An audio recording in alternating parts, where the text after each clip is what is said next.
Welcome back to Bareknuckle Boys. I'm Ben. And I'm Sam. Let's get this show started. Alright. So we've got a few things to talk about today. First on the agenda is... We're talking about... an interview. Yeah, we're discussing the interview we promised you last week. We ran into a few technical difficulties regarding the audio.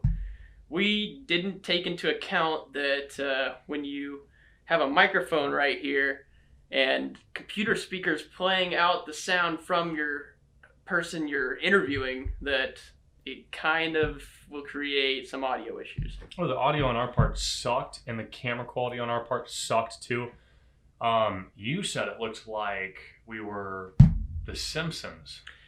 Yeah, we look pretty yellow. We didn't have the lighting down. We're a little better now. But, everything was awful except for Burrito's side. That's it. Well, that's not true. I think we actually asked pretty good questions. Oh, no, I mean like quality-wise, like camera and audio. Yeah, we're a little bit embarrassed to upload what we got just because of the quality of it. We don't think it's up to our standards. That is true. But we might upload it anyway if we have enough demand for it. Regardless, we'd like to get Burrito on again. We're pretty sorry that that didn't turn out the way we wanted it to. It was a poor attempt at our first interview, but live and learn, I guess. Shit happens. Yeah. All right, so discuss that. Next on the agenda, what we want to see in BKFC 21. So I'm hoping that BKFC 21 starts to cut out some of the BS that we've been seeing.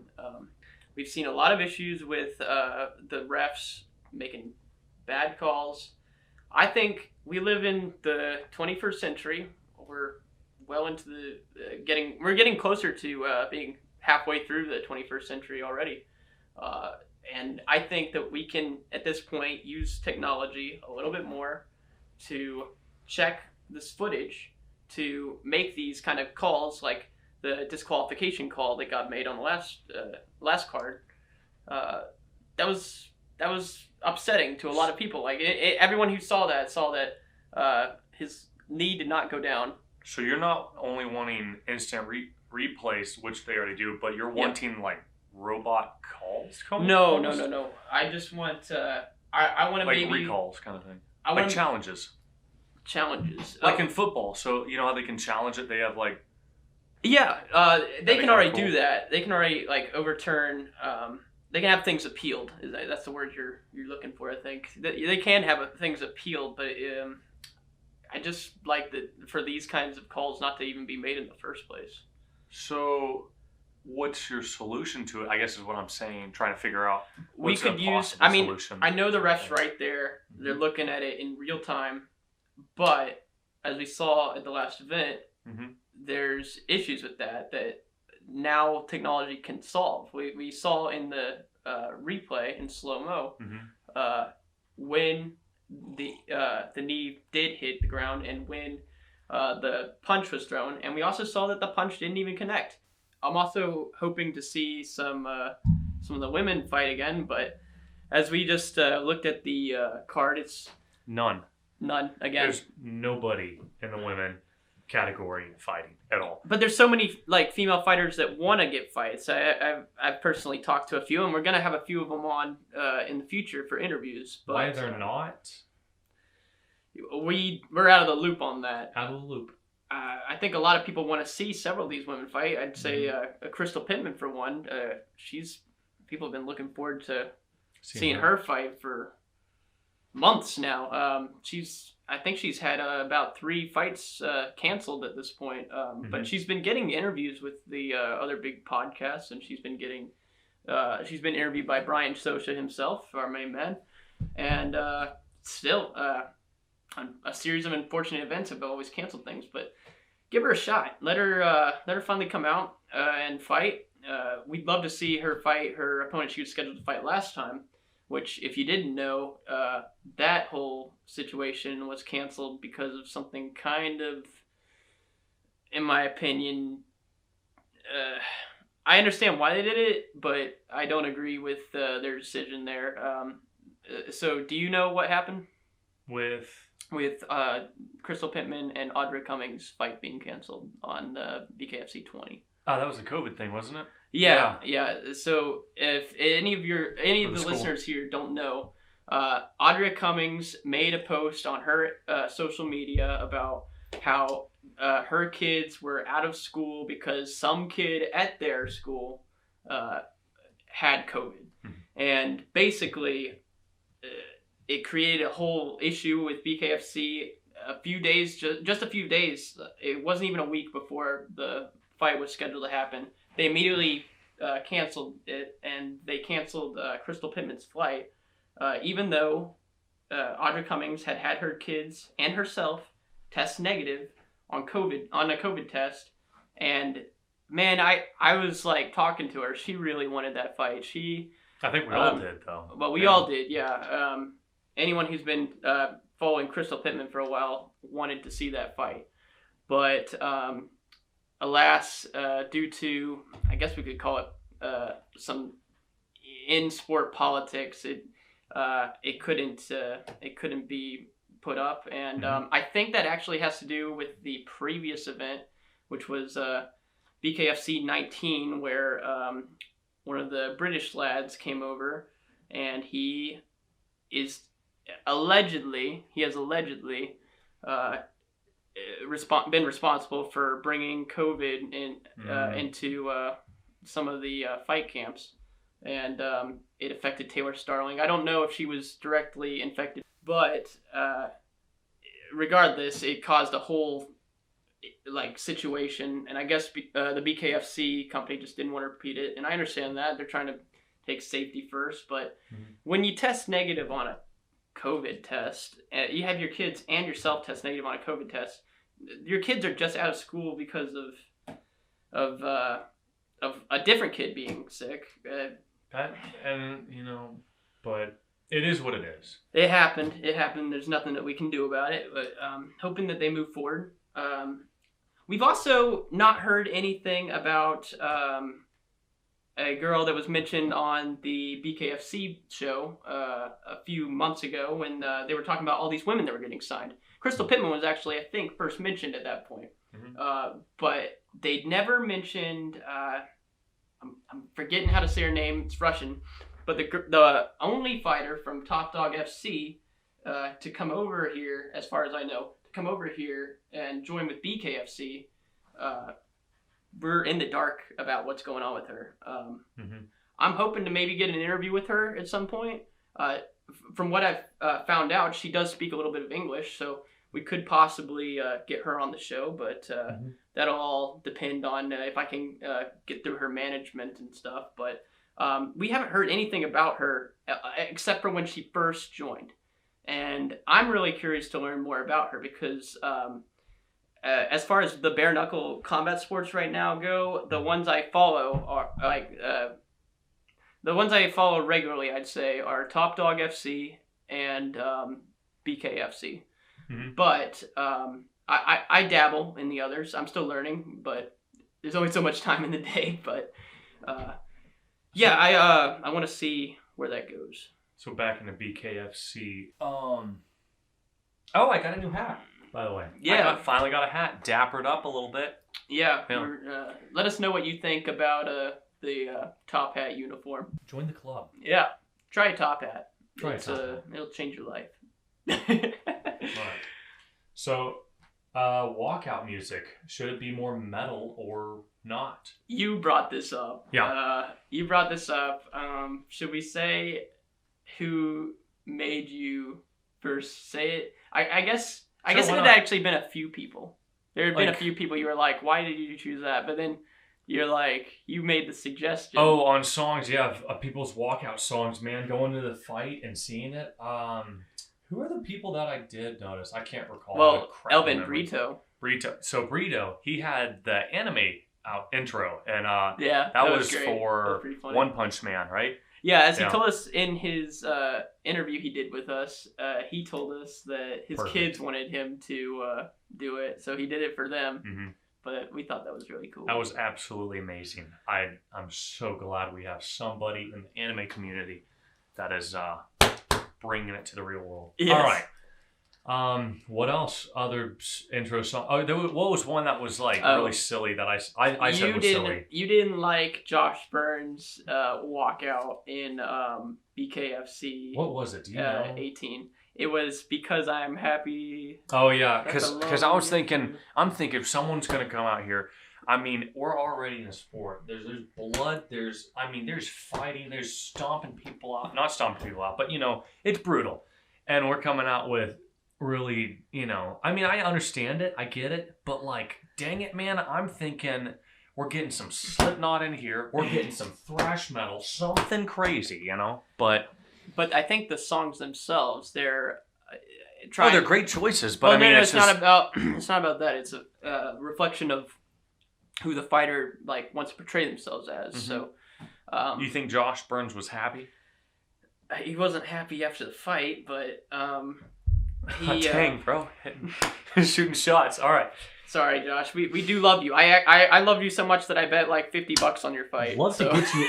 That is true. I lost. Yeah, lost it. But next time. We'd also love to get you on the show as well. That'd be great. Get an interview on there. Hopefully, we'll actually have everything great by then. And working quality wise. Yeah, we just we'd love to hear your thoughts on why you chose that song. I think what my colleague Sam is trying to say is that I don't know if it hypes the crowd the right way. Maybe I don't know. He's trying to get a vibe on the crowd. I mean, it does keep it a mixed amount of songs and genres kind of stuff. Yeah. I mean, sometimes it really works. But no, just metal. That always. I'm a metalhead, and I would personally agree with that. But I also understand why some people are coming out to rap songs that influence their lives. Well, those work too. I mean, heck, I'd probably have. Well, I'm honestly not sure. I've got a whole list of songs in a whole bunch of different genres. Now, in between the fights, man, you could have some elevator music in there, maybe. Well, when they're out there cleaning up the mat or something. I'd like it to not be too loud so that we can.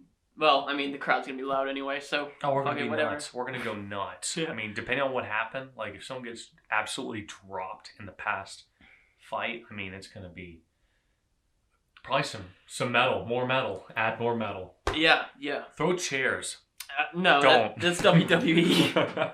We're getting into WWE territory, but BKFC's already been accused of enough WWE shenanigans. But from our sources, all that shit's real.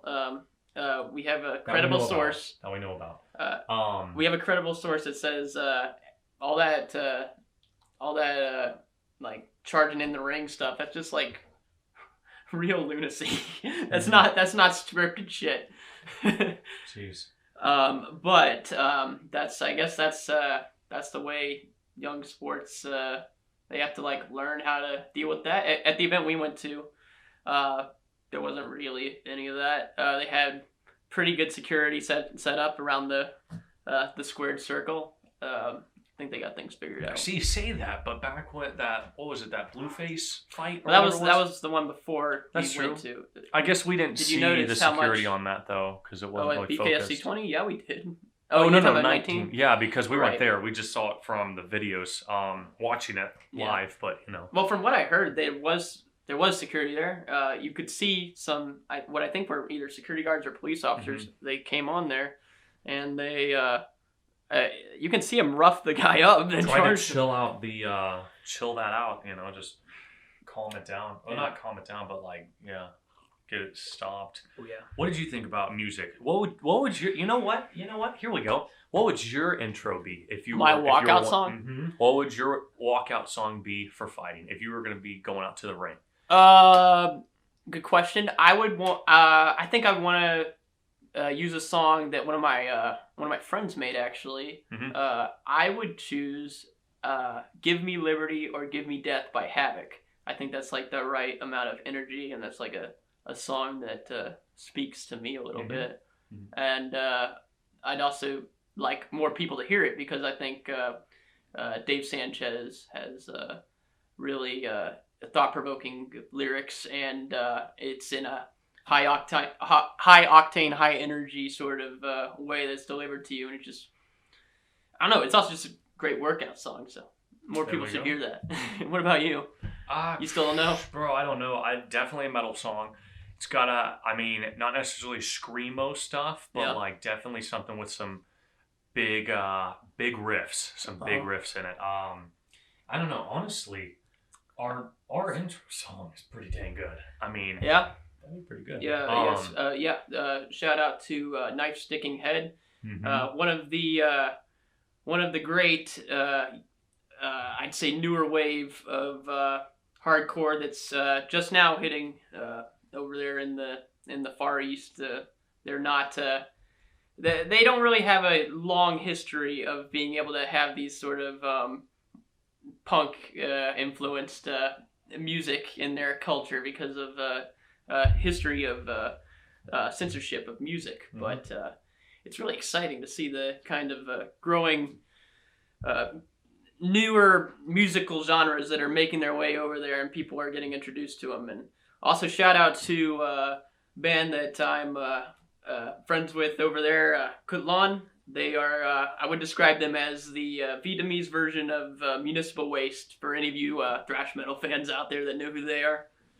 All right, so let's move on to the next topic of discussion. So next on the board, we've got a discussion on modern women's professional boxing versus bare knuckle boxing. I think there's a few things. So you and I watched a big women's fight today on the DAZN app, and that was boxing, and that was drawn out. It was very drawn out. Everything's so different. You know? Well, you've seen some women's boxing, but I've been watching women's boxing for a while, and I enjoy women's boxing a lot, and I'm glad it's starting to get more and more attention. But there's still a lot of weird kind of, they almost feel outdated, like attitudes towards women's boxing when we have like in BKFC and even in MMA, there's not like a change to the time that the women fight in either of those sports. It's the same as the men, and it's the same rounds too as the men. But in women's boxing, women's professional boxing, they are limited to a maximum of 10 rounds, and all the rounds have to be 2 minutes. Now, don't get us wrong. We love the 2-minute. We love the 2-minute format for BKFC. It's great. That is good. But and I don't mind it in boxing either. But why not have the option to be able to do it for 3 minutes like any normal dudes? Like if they could agree on it before. If they agree on it, if they both agree on it, I don't see what the problem is. And there's other issues with it, like they're limited to 10 rounds, like I said. So why can't they do it at 12 rounds, like if they wanted to? But I mean, like, yeah, you see, like I just brought up, and you brought up, but getting the option to. But what if they get pressured into doing that from outside sources? Men get pressured into it too. Like, shouldn't they be equally? That's true. That's true. You got me. All right, but I don't know. Just thinking about it. I mean, what would you just like it to be the same as how the men's is what you're saying, or the option to at least? Yeah. Yes, and something I like about BKFC that they're doing is they're not making changes like that to the rules. It's still 2-minute rounds, and it's still 5 rounds. Keeping it the same. It doesn't go more or less. So it seems more fair to me. Okay, I got you. So what about other things that are differences and I guess similarities that we like? I guess what do you like the most about the boxing world versus BKFC? What do I like more about boxing than? And then we'll do like some dislikes and stuff. Well, this is gonna be a lot of generalization, but regular boxing is not short on controversial ref decisions at all. It still happens all the time, but I will at least say that event to event, it seems like BKFC more consistently has some kind of weird call on something where everyone's like, "What? Why are they calling this? Why are they stopping this for this? Why are they letting this guy fake this?" Well, there's a lot of faking of injuries in regular boxing too, but so you're saying there's more in? It seems more consistently happening where there's problems in this sport, be they technical or ref decisions or I can't think of any judge issues off the top of my head, but I think I recall seeing a few in BKFC that ticked me off, but I can't reference any at the moment. BKFC than in regular boxing? I only say that because... Are you saying for the men's and women's, or just the women's division? No. I'm saying men's and women's for men's sure. Men's and women's. I think... If anything, it happens in the men's more often, actually. Well, hell, the fight we just watched tonight... I think it was with women, fairly. But yeah, there was a lot of crazy behind the head hits. Well, there actually was what I might say is maybe crowd favoritism or popularity favoritism, because Katie Taylor is really loved in the boxing community, and it seems like they do let her get away with more than they let Jennifer Hahn get away with. Well, location too. What do you mean? Oh yeah, well it was in the UK, but I can't remember if the ref was American or British. It doesn't matter though. It's something that's pretty annoying about the sport. If you were paid off as a referee, how much would you take? No, I'm kidding. But shoot. Okay, so now what do you don't like about? What do I not like about boxing? About the boxing versus they BKFC? Don't have generally boxing events. I know don't have as many fights on the card as BKFC, and that's sometimes for good reason. Is that because it's they're bigger? No, it's because the boxing matches generally last longer. Not true. And that's a different appeal. I like both sports respectively, but I love the fast pace of BKFC. That's definitely something that drew me to it. So that's a positive for BKFC, I'd say. Okay. Well, I guess another positive for BKFC, for me at least, is definitely the brutality of it. Yeah. I mean, how quick it is. You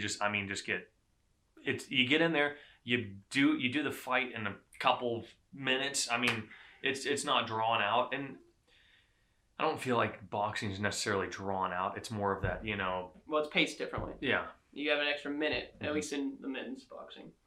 But yeah, you gotta... But for the most part, I think the BKFC is definitely a lot more brutal, and I love it. Yeah. It's great. Fighting sports in general, I mean, they're great, but then you get BKFC and the more brutality, I mean, more violence, the more blood. I mean, it just, I don't know. It just appeals to that one side, I don't know. Yeah. That's how I am. Yeah. Fighting. So we've got a few more things to talk about there. You can help the next one. Yeah, there's something kind of big in the combat sports world recently. Catastrophic. This is a issue that a lot of fight fans have probably been hearing about in the last few days, but a couple of days ago, a young girl, she's 18 years old, she died in the ring. Well, not technically in the ring, but she died because health inspectors basically didn't do their job. This girl had sort of been set up to lose. She didn't have a very good record to begin with. In her, you can check it on her boxing rec. Her name was Jeanette Zapata. She's from Mexico, and she'd gone up to Montreal, I believe, and to fight this girl that was, in a lot of people's opinion, she was trying to basically pad her record.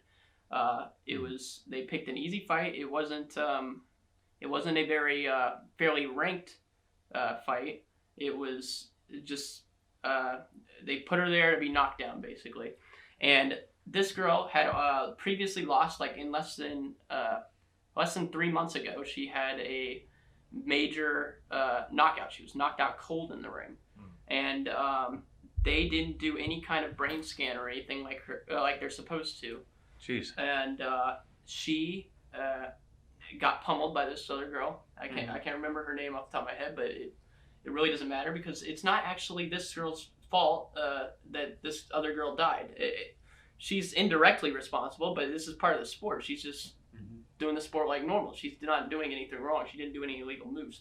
But like I was saying, this girl didn't get checked out properly by the medical personnel who are supposed to do a brain scan on people who suffered knockouts like she did. And she sustained multiple head strikes during the... She sustained multiple head strikes during the event, and they ended up calling it before she technically hit the ground because the ref could see that she was just slowly, like, she's not throwing punches, and she was slowly sinking, like, on the ropes. The ropes were the only thing holding her up. And but as far as I know, they didn't have any medical staff to bring her outside of the event. They didn't have like ambulances or anything at this event, it's actually normal to have ambulances and stuff at professional boxing events. So this is my first time hearing that. So, yeah, and that's the whole thing sounds awful. But so what exactly happened? Do you know? Right. So she died in the hospital. Yeah, you can. If you look hard enough, you can find it. I saw it earlier of the event. She doesn't die in the ring like some people are saying, but she basically like loses consciousness, and the other girl celebrates her knockout as any normal fighter would. She didn't know that she just accidentally caused this girl to die, but she was rushed to the hospital, and I believe she was declared dead either that day or the next. I can't recall, but it's something that never should have happened. Or something, or was it like just brain trauma or what? It was brain trauma. Yeah. Yeah. Jeez, that's brutal. Yeah. God, that sucks. Do you think that's gonna do anything I guess not for, but definitely against any of these fighting sports? If that's gonna be anything put into play because of it? I'm worried about that. Especially her being so young too. I'm a little worried about that, but it's really on the Montreal Boxing Commission who they should have done what they were supposed to and done the standard brain scan for things like that are happening. And also this, there needs to be something done about this the way that these fights get put together, because if you look at them side by side, there's no reason that those two should have been in the ring together to begin with. It wasn't going to be a fair fight. People should be seeking out the most fair fights. You obviously want ones that get seats. You want ones that draw people's attention. You want to get a crowd so that you can, at the end of the day, these promoters are trying to make money, and I understand that. But I think that we can't compromise certain people's not only their safety, but just the integrity of the sport. I think it's much more interesting to watch fights that are closely matched than just, in my opinion, it's generally more interesting. Yeah. If there's like good back and forth, there's not just one person just dominating bullying the whole time. Yeah. I mean, that can't be interesting. I mean, if it's the first couple seconds, I mean, if they're at least like because we've seen plenty of fights where oh gosh, what was that one girl who fought a girl from Tennessee? Jenny Savage versus Britton Hart. Yeah, I mean that just right out of the gate, it was just, I mean, dominated the whole fight.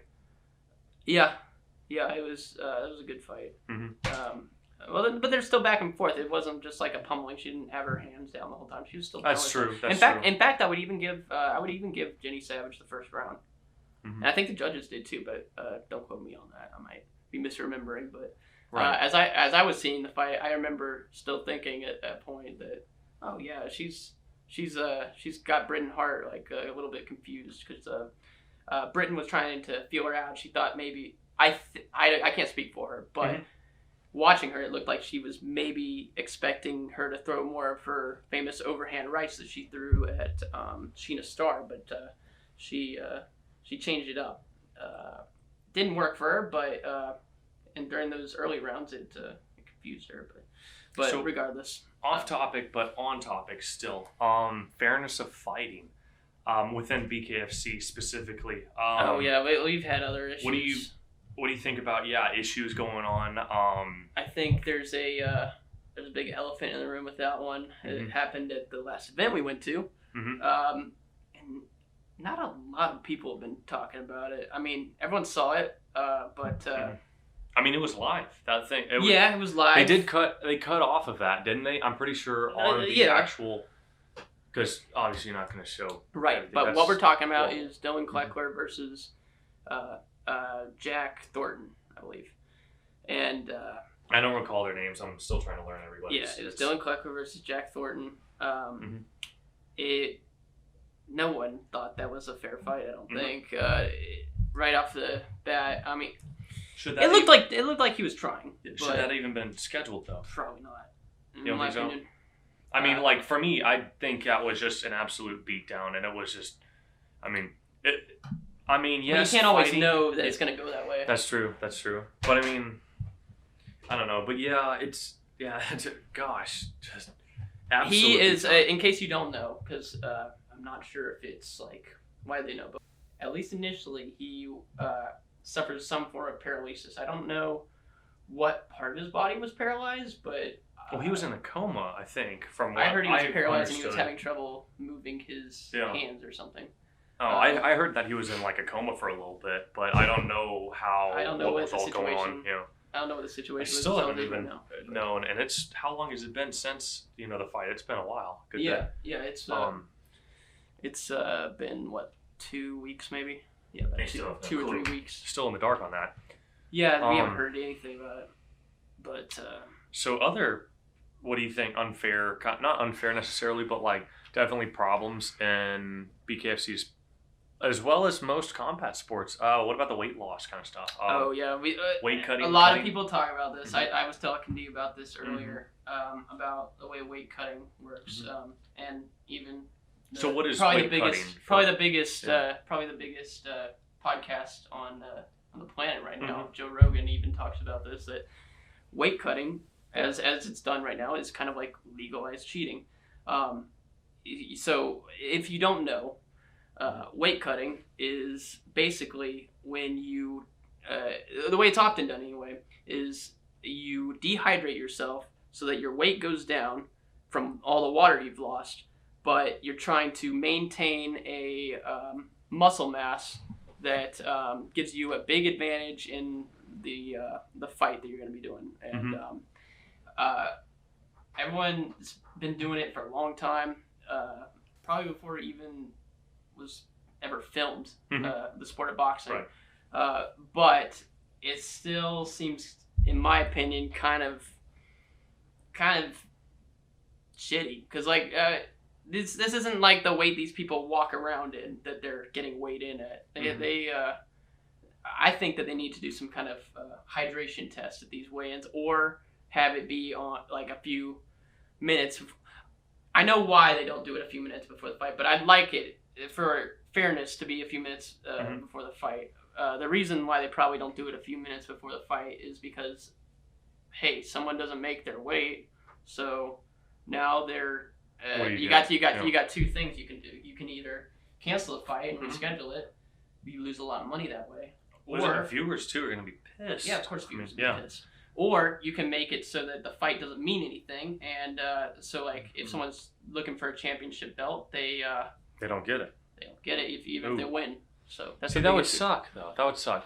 So now because I had that idea of, and we were talking about it earlier actually before this, about doing it right before the fight. Yeah. But I don't know. I feel like there should be, what if they did twice? What if they did one the day before, and then one before the fight, and that's like just a double check kind of thing? Because like, so people are staying more honest. Because if you did it just once, then it's like whatever. But I mean, because they get you screwed over right then and there. But if you did twice, then people know that it's going to be coming, so you can't be doing that.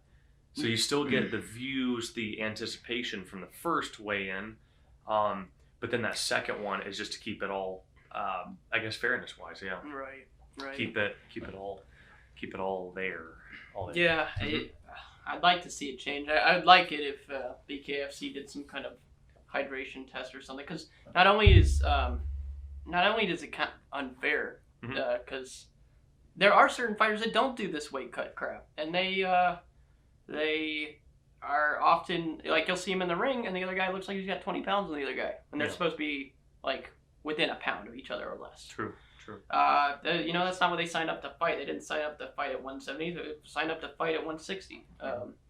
That's a little shitty in my opinion. So speaking of pounds and lightweight and big weight and everything, what do you think?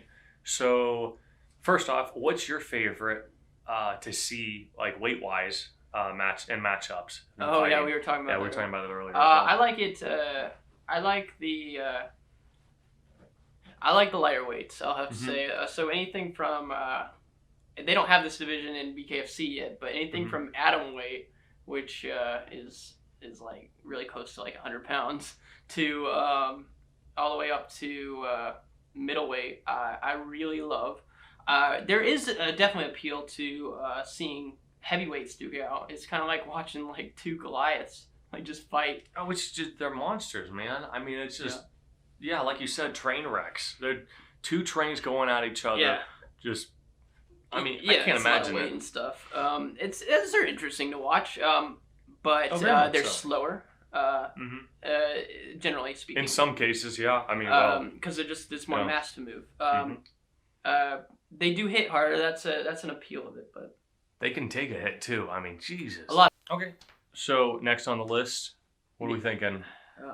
I wanted to talk about this idea, and honestly, can you remember if I came up with it or if I heard it from somewhere? But, and I don't think I came up with it. I must have gotten this from somewhere because I'm not smart enough to think of this. But I think maybe BKFC needs to consider doing something like fighter insurance. Right. The reasoning behind this is, and BKFC themselves don't need to necessarily handle it, but I think some smart company needs to maybe come up with a idea of fighter insurance. The reason for this is we've got issues where fighters, they train for hours and hours, days. They pay all these personal trainers all this money. They, they're having to like maybe pay a nutritionist to help them watch their diet. They're obviously having to buy groceries, and a lot of them have families. So when it comes up to fight week and then your fight gets canceled, they don't necessarily have a paycheck. I mean, some of them are lucky enough to make it a full-time career, but those people, if their full-time career cannot be backed up with the certainty that they're going to even be able to go to work, because this is their work, what are they going to do? I'd like to see something where there's some kind of compensation for these people who don't get to do this. Now, who's going to be paying into that, though? Right. Well, it would be in the interest of fighters to possibly pay a sum so that in the event it happens, they aren't totally screwed. But so just like normal insurance. It's like normal insurance, but for fighting. Fighters. I could see some issues with it, like some fraud things or something where people are like agreeing with their opponents to like give them insurance money or something, but well, insurance fraud, yeah, that's insurance obviously and fraud illegal. Is already illegal, so make it illegal too in that aspect. I think there needs to be something like that. Something goes on. Yeah, that would be nice.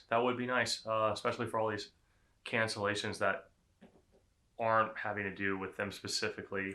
Yeah, it's not like they're like, especially when it's a sickness or an injury. Like the COVID one.